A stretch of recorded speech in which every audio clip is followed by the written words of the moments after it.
तो जय माता दी दोस्तों, कैसे हैं आप सब। एक बार आपको फिर से सावन की हार्दिक हार्दिक शुभकामनाएं। भगवान आपको हमेशा खुश रखें। मध्य प्रदेश के अनूपपुर जिले में आने वाली प्यारी आम्रकूट यानी अमरकंटक की यात्रा में हम निकल पड़े। इसकी ऊंचाई की बात की जाए तो 1048 मीटर अथवा कहा जाए तो 3438 फीट।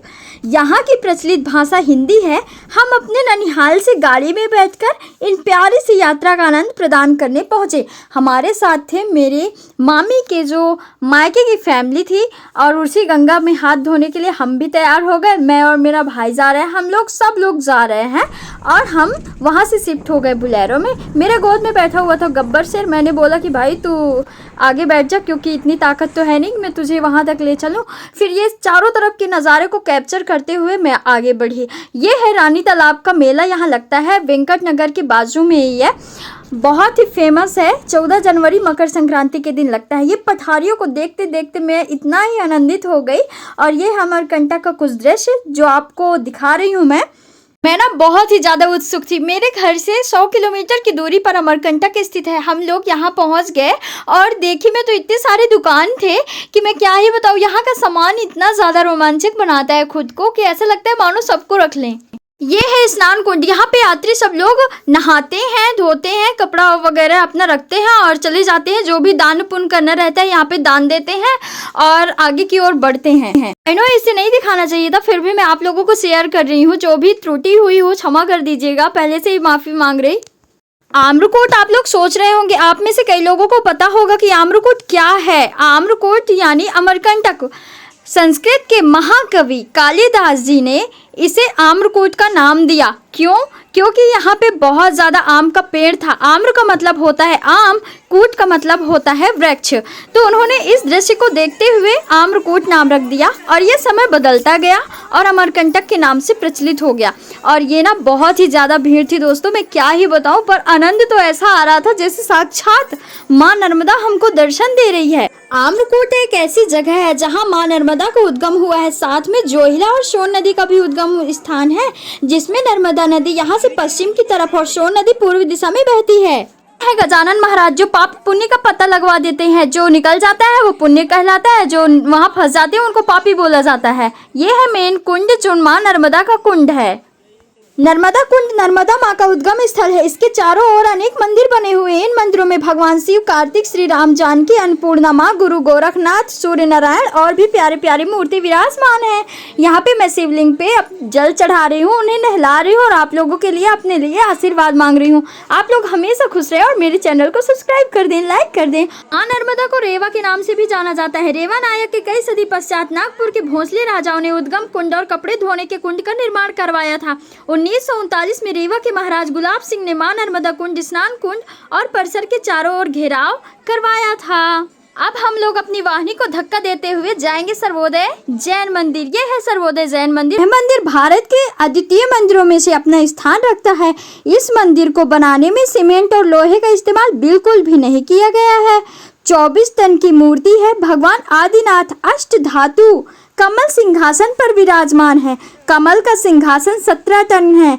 दोनों को मिलाकर 41 टन की प्रतिमा है। इस प्रतिमा को मुनि ऋषि विद्यासागर जी महाराज ने 6 नवंबर 2006 को विधि विधान के साथ स्थापना करवाई थी। बजरंग बाबा का डेरा सोनमुड़ा में हम पहुंच गए। यहाँ पे ना बहुत अच्छे बजरंगी महारानी, बजरंगी महाराज देखने को मिलेंगे आपको। टिफिन में रखी थी चना फुटेना, फटाक से खींच ली और अपने बेटे को अपने पास बुलाकर उन्हें खिला रही हैं मस्त बैठा के। चलो कोई बात नहीं, आशीर्वाद तो मिल ही गया होगा थोड़ी बहुत। यहाँ पे एक बजरंगी मामा जी भी आ गए और मैं उनको ना चने फुटेने दे ही रही थी, पर वो मेरे हाथ से खाए और उनका क्या मूड हुआ, मेरे को एक थप्पड़ भी लगाए। अब मेरे दिल से निकलने वाली आवाज, तोरे वास्ते भूखे रहे, पानी की एक बूंद पिए बिना गद्दारी किया। वाहनी सोनमुड़ा ले चलो। तो हमारी वाहनी हमें सोनमुड़ा तक ले आई। सोनमुड़ा सोन नदी का उद्गम स्थान है। यहाँ से घाटी और जंगल से ढकी पहाड़ियों के सुंदर दृश्य देखे जा सकते हैं। यह मां नर्मदा से 1.5 किलोमीटर की दूरी पर मैकाल पहाड़ियों के किनारे पर है। सोन नदी 100 फीट ऊंची पहाड़ी पर बहती है। मेरी दादी ने एक किस्सा सुनाया था बचपन में, मैं भी आप लोगों के साथ शेयर कर देती हूँ। मेरी दादी ने कहा था कि नर्मदा और सोनभद्र का शादी होने जा रहा था, तो वहाँ पे जोहिला ने भगवान सोन को माता नर्मदा को धोखा दे दिया और वो विवाह रचा ली सोनभद्र के साथ। तो माँ नर्मदा को बहुत ही ज़्यादा गुस्सा आया, उन्होंने जम के एक पीठ लगाई, एक लात लगाया और जोहिला वहीं पे लुढ़क गई। अब ये बातें सच्ची है या नहीं, मैंने भी आज तक YouTube में सर्च करके नहीं देखा है। भारी रिक्वेस्ट के साथ भाई से वीडियो बनवाई थी, अब देख लो इसको।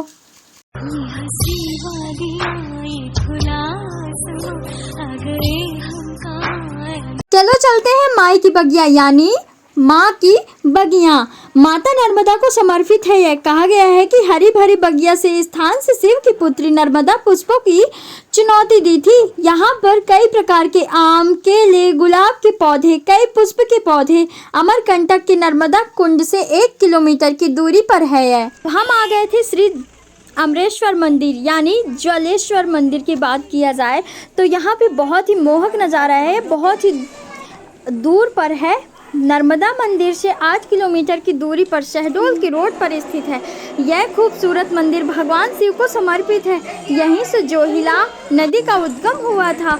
विंध्य वैभव के अनुसार बाबा भोले ने स्वयं अपनी शिवलिंग की स्थापना की थी।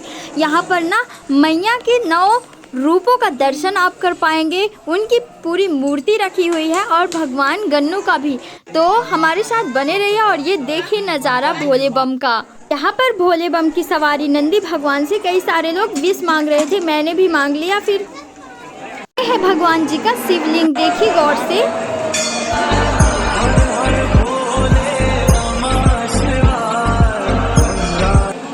इतनी कतारें लगी हुई थी भगवान के दर्शन को प्राप्त करने के लिए। ये है जोहिला नदी, आप लोग देख पा रहे हैं। कपिल धारा की ओर नर्मदा नदी पर बनने वाला पहला प्रपात है जो उद्गम स्थल से 8 किलोमीटर की दूरी पर स्थित है। लगभग 100 फीट ऊंचाई से गिरता है। कपिल धारा के आसपास अनेक गुफाएं हैं जहां साधु ध्यान मुद्रा में दिखते हैं। ये झरना जो आपको दिख रहा है इसे कहते हैं दूध धारा। यह काफी लोकप्रिय है। ऊंचाई से गिरते इस झरने का जल दूध के समान प्रतीत होता है। हम लोग घर जाते जाते श्री यंत्र मंदिर का दर्शन कर लिए। ये 4 चेहरे लक्ष्मी, सरस्वती, काली, भुवनेश्वरी का प्रतिनिधित्व करते हैं। हर हर महादेव, हर हर नर्मदे।